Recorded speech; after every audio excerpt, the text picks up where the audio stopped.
Good evening. You're very welcome to Fate Matters. I'm David Hennessy.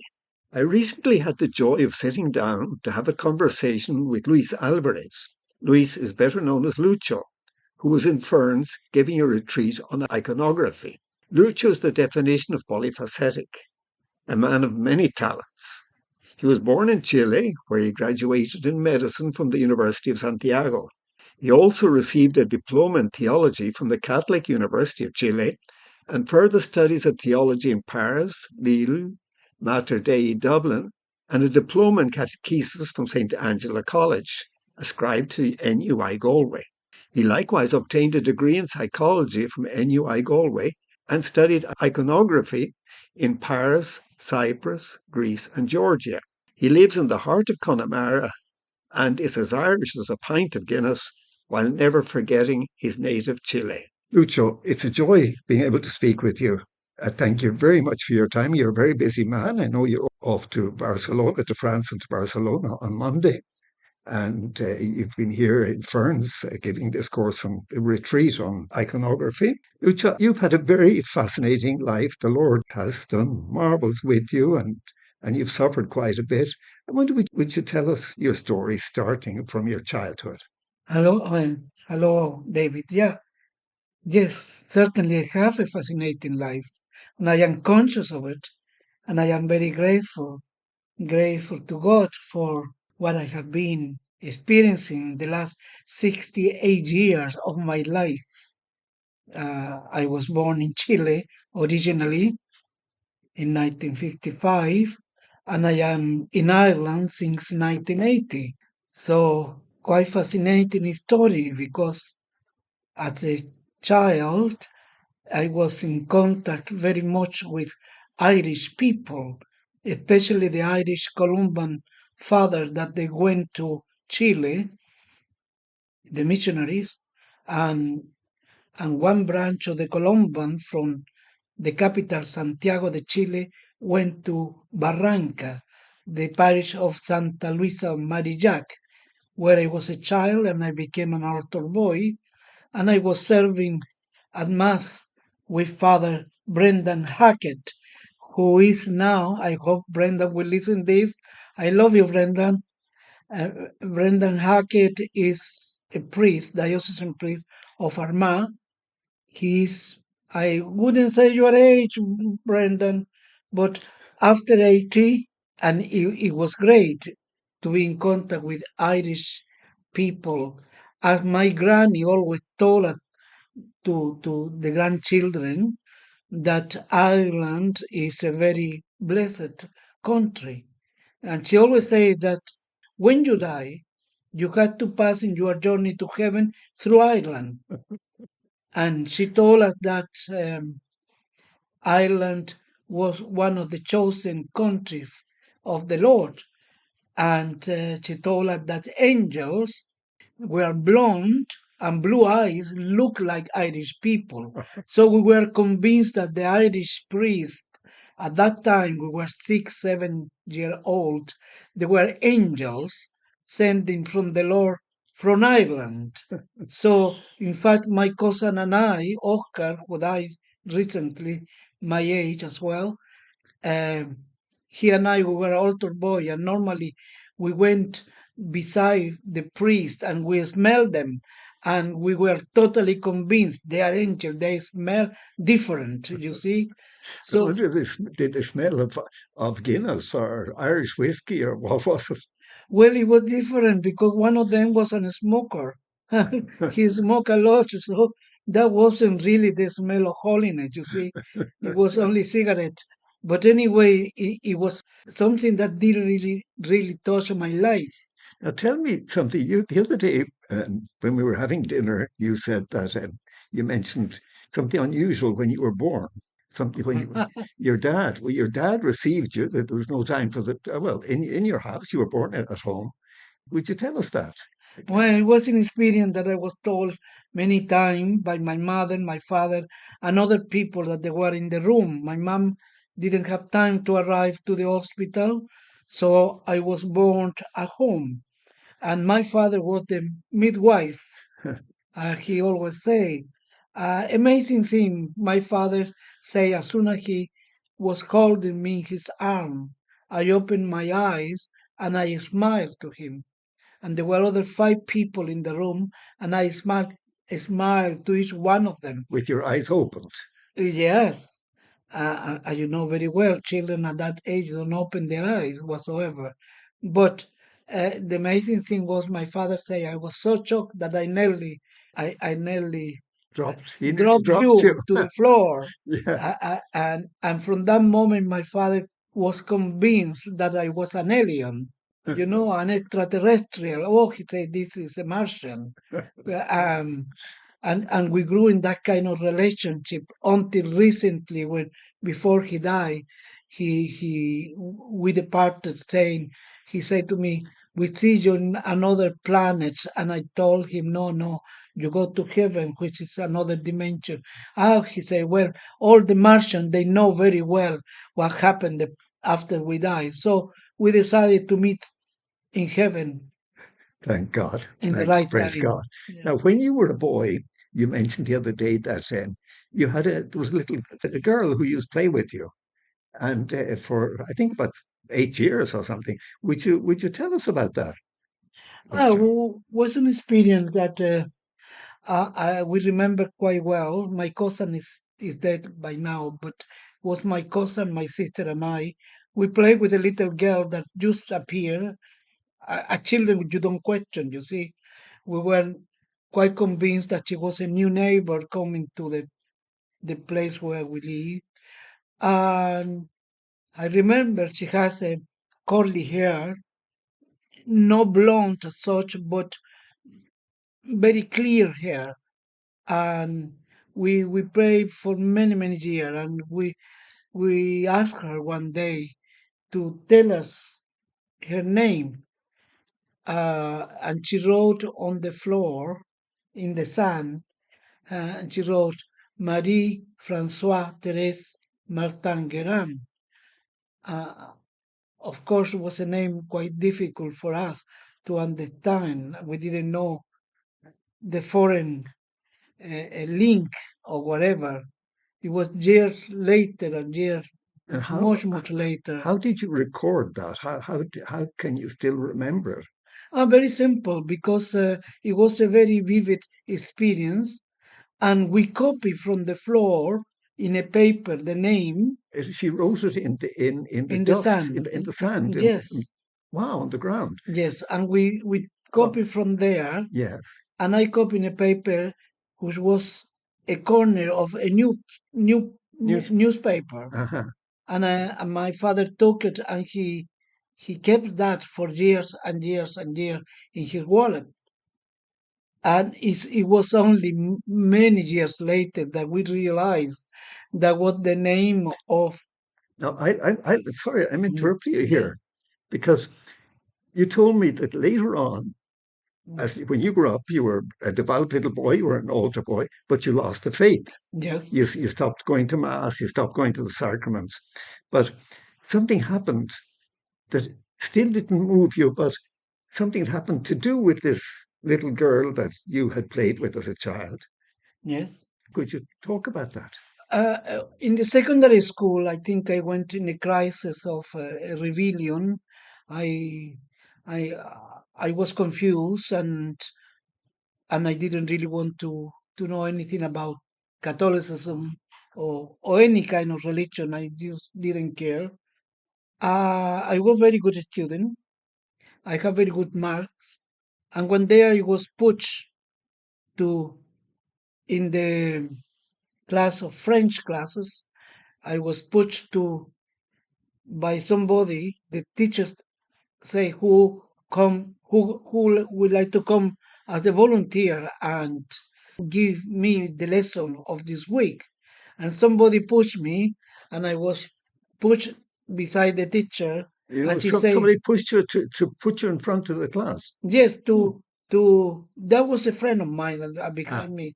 Uh, So I will go and give the exam, uh-huh. trying to save them, the others, you see. Because they didn't know. Yeah. Yeah, but that week I didn't study French at all, and I was in panic. I had when I approached to the teacher, Mary Tomei was her name, uh, I have a little book called Colomba. It was the story of a little girl that she's going to Corsica, a small island, and it was in French. So you had to read it. I opened the book in the page that I had to read, and I understood nothing. Suddenly I was in panic. I closed my eye and said, Lord, Lord, help me. And in that moment, I felt a presence standing between the blackboard and myself in the right side. And it looked like that somebody was looking at me. You felt a big presence beside Yes, you, like a person and so looking at. yes, like somebody looking at you. Yeah. And I looked to the right side and I saw a woman dressed in a funny way. I didn't know that it was a Carmelite nun at that time. It was dressed as a nun, funny habits. I didn't have a clue of habit or something like that. Uh, and as I look at her, I saw her eyes, and the eyes were exactly of the same eyes of the little girl that did play with us many years ago, years earlier. It was like an encounter with an old friend. And A amazing. Carmelite nun. Well, I didn't know that she Yeah, but was. but just dressed strangely for you. Yeah. Yes, I didn't know that she was a Carmelite. I'm not, I just look, and it was this woman dressed like in a strange clothes. It seems to me that was a nun.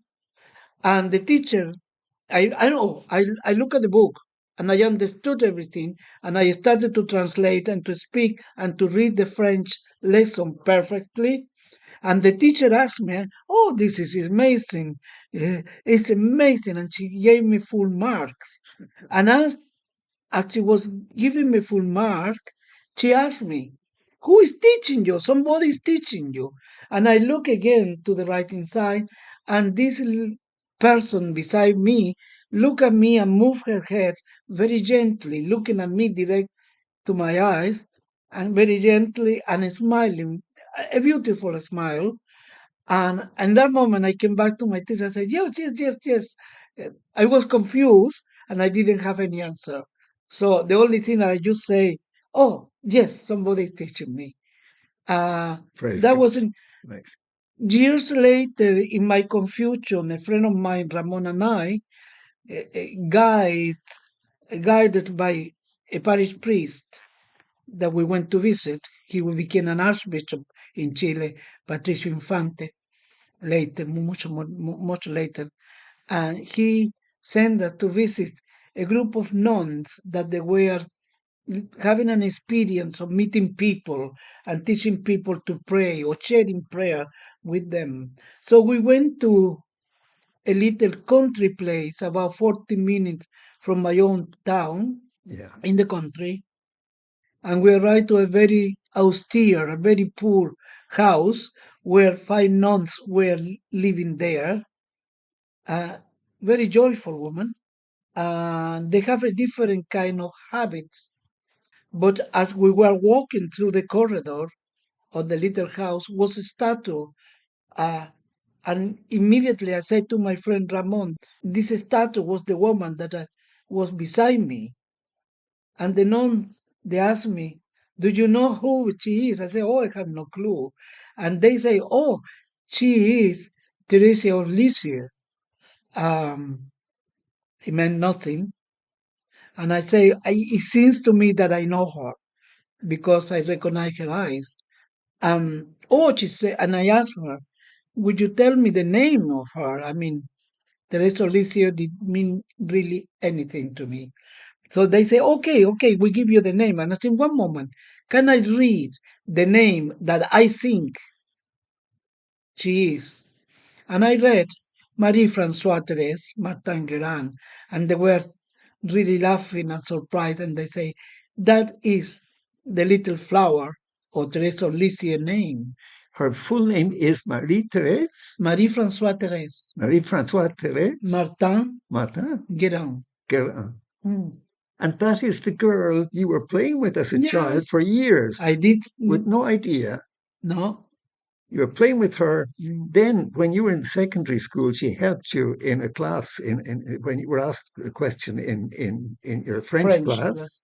And then you see her in the corridor as a statue, recognize her and say, "Ah, now I know." And all the places fell into you. You realized this was the person that who'd written her name in the sand. Yes, Praise God. yes. Praise All God. that came together in that moment. It was like a big encounter with an old friend And and a quite joyful experience. And it took very little after that to experience a big conversion, a bit through the nuns, yeah, through prayer, and we started to create a very small group of prayer. Ramon, my sister and I, every Sunday night we went to Ramon's house to pray from 8 o'clock and sometimes until 11. Until the nuns in the countryside they told us that there is a priest in my own parish. Don't forget, I wasn't practicing, so I didn't know who was in my parish or whatever. But at the same time, in the parish was an Irish priest called Father Edward Barry, who was a volunteer missionary priest from Dublin Diocese in Chile, working in my own parish as a curate. And he started to go to visit these nuns that they were very well known by this gift of prayer. So one day the nun they told us about this priest and they put the priest in contact with us. And from that moment, Eddie Barry, who is in heaven now, I hope, from that moment for many years we did pray together. And later I was living with him for a few years in his own house in another country parish where I was assisting him. He was a parish priest and I was with a title like a curate, lay person, doing all the catechetics work for the parish. and in this new stage where you were praying, you came back to the sacraments. You became involved in catechesis. You were helping people. You had a lot of experience with these nuns, the nuns who were in the country. You were telling me the other day. Would you tell us about what happened then? Oh, yeah. Uh, but you see, at the same time, I was a student of medicine at that time. It was convenient for me to live in the same house with Eddie Barry, Father Barry, because it was very close to Santiago, to the place where I was studying. So I didn't need to have Digs. exactly. Yeah. So we grew up in friendship, like a family, and we grew up in prayer, going to these nuns that they were former Carmelite sisters. They left the monastery and they started in Linares, 300 kilometers to the south of Chile from the capital Santiago. They started a new community.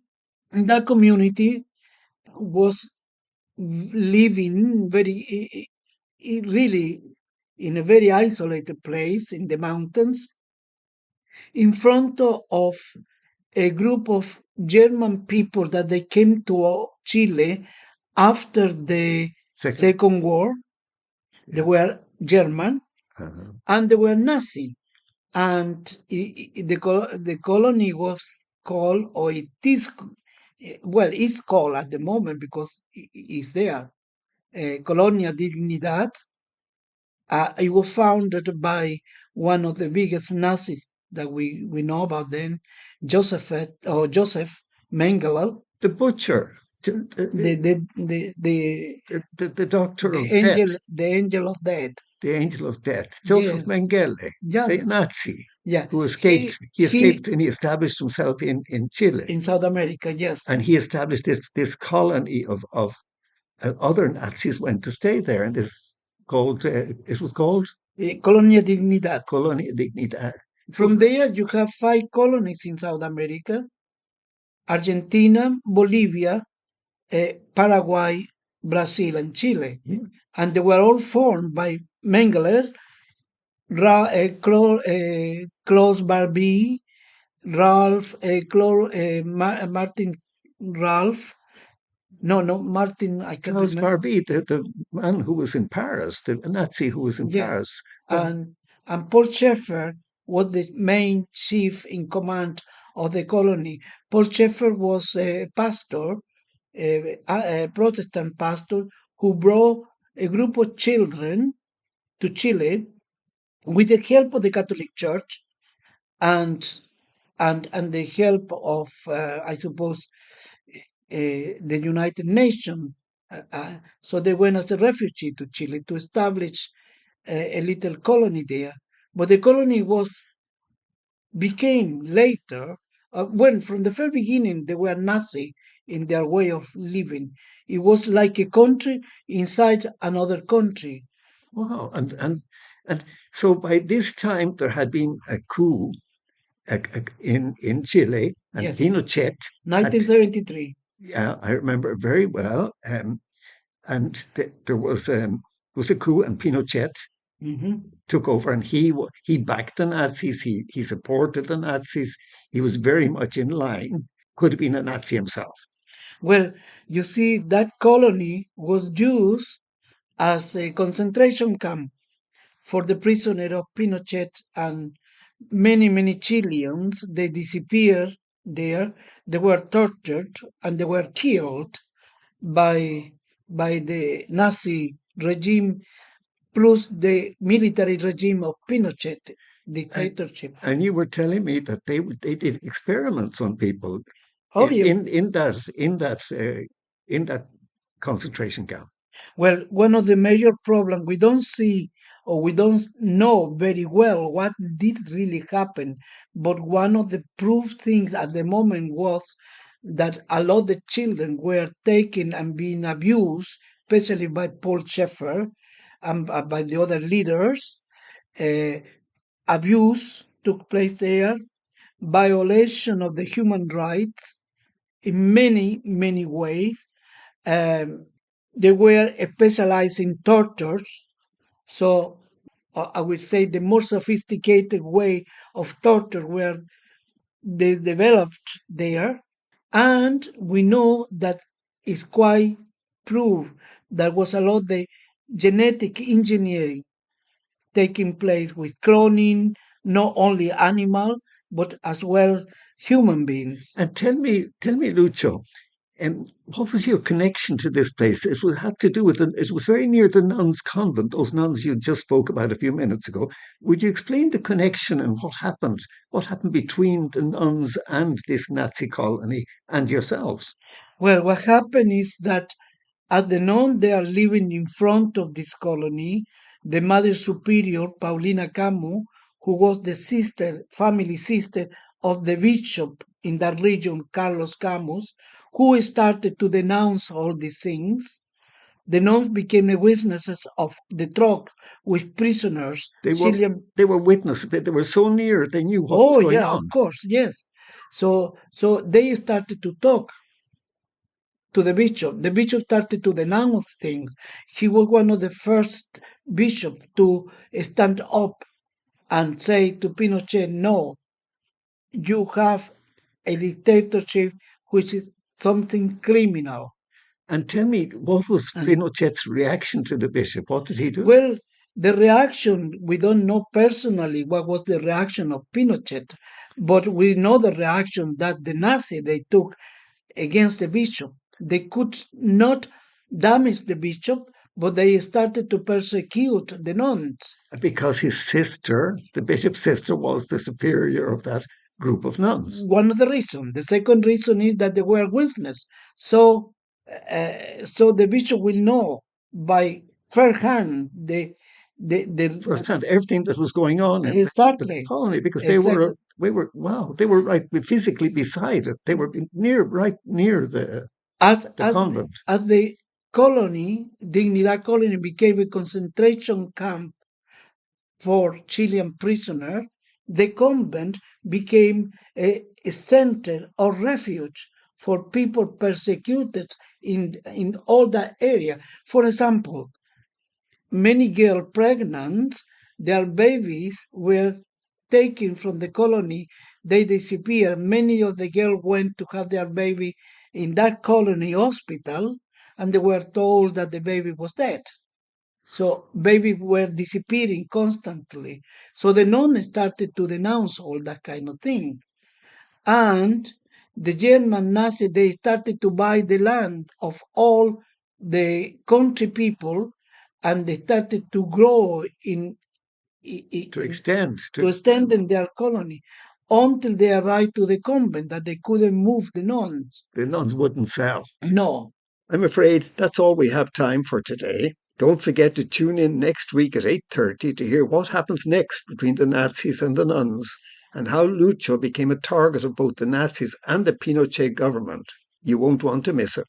You'll be able to listen back to today's programme on christianmediatrust.ie.